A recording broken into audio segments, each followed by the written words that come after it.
Before they became the monsters we know today, certain demons were just common everyday subjects to talk about. Here's the truth about the Bible's most disturbing demons.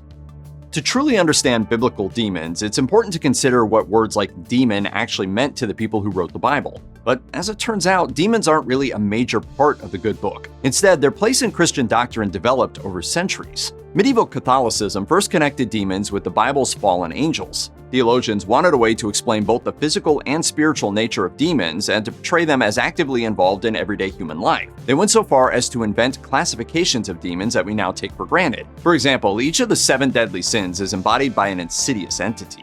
But the authors of the Bible didn't have any of this in mind when writing about entities like Moloch, Lucifer, Abaddon, or Legion. To the ancient Hebrews of the Old Testament, a deity like the Canaanite god Moloch just meant not Yahweh. To early Christian writers in the New Testament, demons were more like unseen entities influencing human behavior. To the ancient Hebrews, Moloch was the god of their Canaanite neighbors. Some scholars believe that he is Baal in the Old Testament, with Baal being a generic term that means Lord. Much of what we know about Moloch comes from the Bible. It's well known that the Hebrew deity of the Old Testament wasn't happy with Hebrews focusing their attention upon other gods. For example, Deuteronomy 32 reads, "They made him jealous with strange gods, with abhorrent things they provoked him. They sacrificed to demons, not God, to deities they had never known, to new ones recently arrived, whom your ancestors had not feared." As for what Moloch actually did, we have to rely on scholarly connections made between biblical passages. Deuteronomy mentions passing children through fire, as does the second book of Kings, and the book of Leviticus discusses passing children to Moloch. Other passages talk about sacrificing children to Baal, connect Baal to Moloch, and also link child sacrifice with idols in Canaan. In general, it seems like worship of Moloch possibly involved literally throwing children into fire for sacrificial purposes. One of the most well-known and straightforward biblical demon stories appears in the New Testament Gospels of Mark and Luke. It even set the precedent for exorcism rituals that have continued to the present day. As the story goes, Jesus once came across a man variously described as demon-possessed and having an impure spirit. The man was chained and kept under guard, but the demons inside of him made him so strong that he broke his restraints. When Jesus asked the man his name, the demons called themselves Legion, because there were presumably many demons in there together.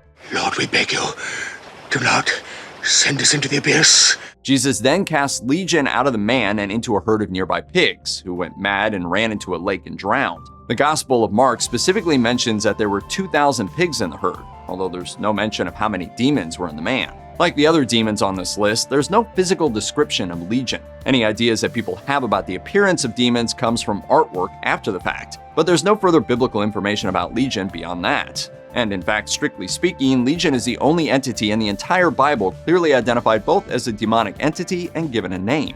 Perhaps the most well-known and complicated demonic biblical character is Lucifer, whom many consider to be synonymous with Satan or the devil. Over time, these characters became compressed into one entity with one familiar narrative about an angel who rebelled against God and rallied other angels to his cause before they were cast into hell. In this narrative, Lucifer or Satan is the chief demon among all demons. Originally, though, Satan wasn't a proper name, but instead a common Hebrew noun. It's used 27 times as a noun in the Old Testament and 6 times as a verb meaning to accuse. The English word devil, which derives from Greek, retains the same meaning of accuser or slanderer. It took hundreds of years for a singular, all-encompassing Satan creature to arise in the popular consciousness, particularly when Hebrews lived under 6th century BCE Persian influence. To make matters even more complex, the name Lucifer comes from the Latin word meaning to shine, a word that existed before the Bible was even translated into Latin. In this context, Lucifer is a title meaning day star. The title was later applied to the Old Testament book of Isaiah story about Satan being kicked out of heaven.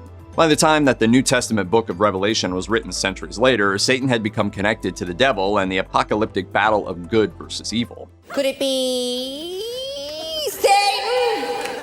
Abaddon is a recurring character in the Bible. Like Satan, the word Abaddon also began as a common, not proper noun. It's mentioned 6 times in the Old Testament as Hebrew for destruction. In biblical terms, destruction is simultaneously a concept, an occurrence, and a place. In Psalm 88, for instance, a person asks God, "Is your love declared in the grave, your faithfulness in destruction?" Likewise, Job 31 says, "For that would have been wicked, a sin to be judged. It is a fire that burns to destruction." The latter use of destruction can also mean the abyss, and it's this meaning that crops up again in the book of Revelation, and that's also where Abaddon shows up in full force. Revelation 9 describes a time of darkness and torment when people long to die amid locusts that look like horses prepared for battle. The locusts also have lions' teeth, women's hair, breastplates, scorpion stingers, and a king who presided over them, Abaddon, referred to as the Angel of the Abyss. Considering this whole description, it's not a stretch to equate the old Hebrew word for destruction with the destruction of the abyss facing humanity during its final days.